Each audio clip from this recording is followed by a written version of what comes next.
What's up, guys? It's Nominad back here with another video, and in today's video I'm going to be doing, as you can tell by the title, my review on NXT Takeover in Your House. It was a great pay-per-view. I really liked it. I hope you enjoyed it as well. But before we get to that, you guys might notice we have a new background. Well, probably not notice because I was in the way. But we have a new background. You will see a lot more of this background throughout the video, because I will be sometimes changing the angle, sometimes it will be on this side. It's all the autographs that I have of the figures. But yeah, this is the new background. Don't worry, this is not the only thing you will see. And you might notice that the poster right there is not up. It fell and I was too lazy to put it back up for the video. But enough of that. We are gonna get down to the review. So the matches were, well, the first match was Shotzi Blackheart, Tegan Nox, Mia Yim against Dakota Kai, Candice LeRae, and Raquel Gonzalez. This match was great.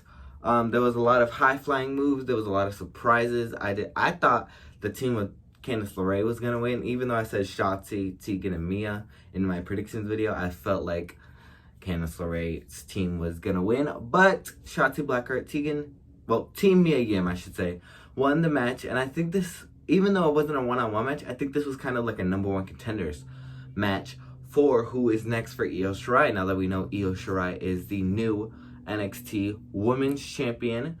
So I would like to see maybe all three of these women go after Io Shirai at one point. We could see Io versus Shotzi, which would be a great match. Io versus Tegan, which I think we never saw before. And Io Shirai against Mia Yim, even though I think Mia Yim is going to continue her rivalry with Candice LeRae. What next match? The next match after that was Finn Balor against Damian Priest. This match was amazing. I did not think these two superstars would I knew they were going to put on a great match, but they didn't really have anything to go off of this great match.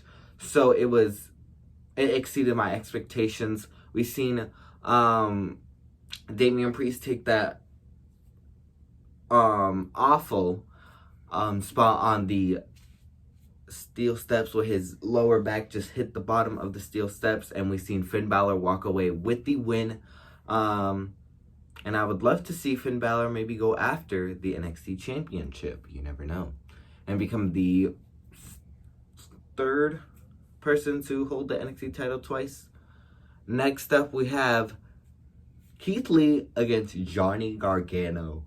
This match was amazing. It was one of my favorite matches of the night. We had, both of these men are high-flying, but we had the kind of dominant style of Keith Lee over Johnny Gargano, but it kind of evened itself out because, but the funny thing about it was when Johnny Gargano tried to get back inside the house thing on the stage by using the key, but then Keith Lee just threw him off of the kind of stage. I don't know what you would call that, but like the stage, kind of the entrance thing. And Keith Lee ultimately just retained his title. And one thing I would like to say is that now that we know, you know what? I'm not going to talk about this right now. We're going to do it after this match. But we've seen Adam Cole against Velveteen Dream for the NXT Championship in a backlot brawl. Of course, we know Adam Cole showed up in the Undisputed Era kind of truck. And then we've seen Velveteen show up in the yellow Mercedes. Why didn't he show up in a red Corvette?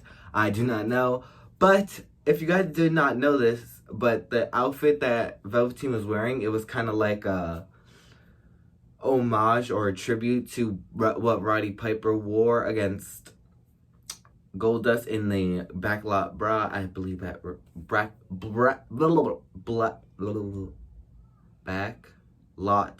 brawl at WrestleMania 10, I believe it was. But yes, even the bat and everything, it was a pretty cool match. And I like the idea of having this fans or the NXT superstars be in cars and cheer from their cars, which is pretty cool. And I'm surprised that they gave them a ring. I thought it was just going to be a backstage brawl. I did not know they were going to have a ring and all that and stuff under the ring, which was pretty cool. And I wonder where that was, because it wasn't outside Full Sail, but it looked like somewhere in Florida. But Dexter Lumis, Undisputed Era showed up, but then Dexter Lumis also showed up and put Roderick Strong and Kyle O'Reilly in the back of his truck, and he kind of drove away with them. Then it left Adam Cole and Velveteen left, and Adam Cole already fell on the hood of a car, and he had the cuts on his arm, which looked pretty bad. But Adam Cole walked away with the title, sadly. I don't know about you guys, but I'm getting pretty tired of Adam Cole's reign. I mean, he puts on some incredible matches and he's defended it on all 3 brands, but it's like, just give somebody else a chance to be NXT champion. I mean, Velveteen, he's just losing all the big matches. Then we have Johnny Gargano. He really didn't have a good reign with the title. He held it for like 40-something days. Ciampa Ciampa was champion, but he never lost it, and he didn't lose. He lost his rematch, but it wasn't a clean win. It was because of Johnny Gargano. So, and also Finn Balor, maybe he could be the one going after the NXT Championship. Maybe even Karrion Kross, from what he did to Tommaso Ciampa, which we'll get later on in the video. Or I kind of see Keith Lee going after Adam Cole and maybe becoming the first ever double champion in NXT. I mean, he has the North American Championship, and if he goes after Adam Cole and wins the NXT Championship, he will become a double champion, and we've never seen that in NXT history. We could see that now. Well, I mean, Paige had the NXT Women's Championship, but she had the Divas Championship. She didn't have 2 titles on NXT. She had one from NXT and one from the main roster. So I don't think that really counts. Is that all? Yeah, that's all I really wanted to say for that match. Next up, we have Karrion Kross against Tommaso Ciampa. This match, I was really looking forward to, but it kind of just wasn't what I was expecting. This was kind of borderline of a squash match for Karrion Kross. I mean, he kind of destroyed Tommaso Ciampa throughout this whole match. Tommaso Ciampa, I think, got like 30 seconds of offense against Karrion Kross, which is pretty sad. But Karrion Kross, of course, walked away with a victory, and I would love to see him have like a actual decent match. I mean, Tommaso Ciampa, we thought he was going to be competition for Karrion Kross, but Karrion Kross just kind of destroyed him, and I want to see more from Karrion Kross on the upcoming weeks and maybe get into the title picture. And then we have our main event. We have Charlotte Flair, Rhea Ripley, and Io Shirai in a triple threat for the NXT Women's Championship. I was surprised that this was the main event, but also not surprised because I knew these women were gonna perform well.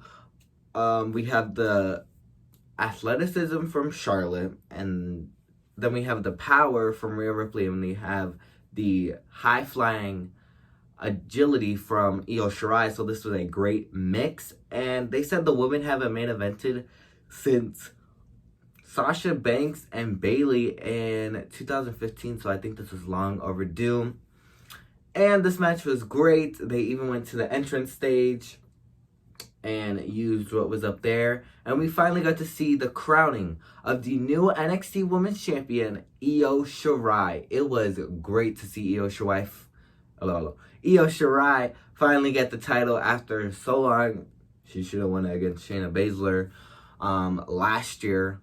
But finally, Io Shirai gets the recognition she deserves and finally gets her hands on that women's title. But that was the review for you guys. Hopefully you guys enjoyed. watch Monday Night Raw tonight. I know it's going to be a great show. So like, comment, and subscribe, and I will see you guys in the next video. Bye, champs.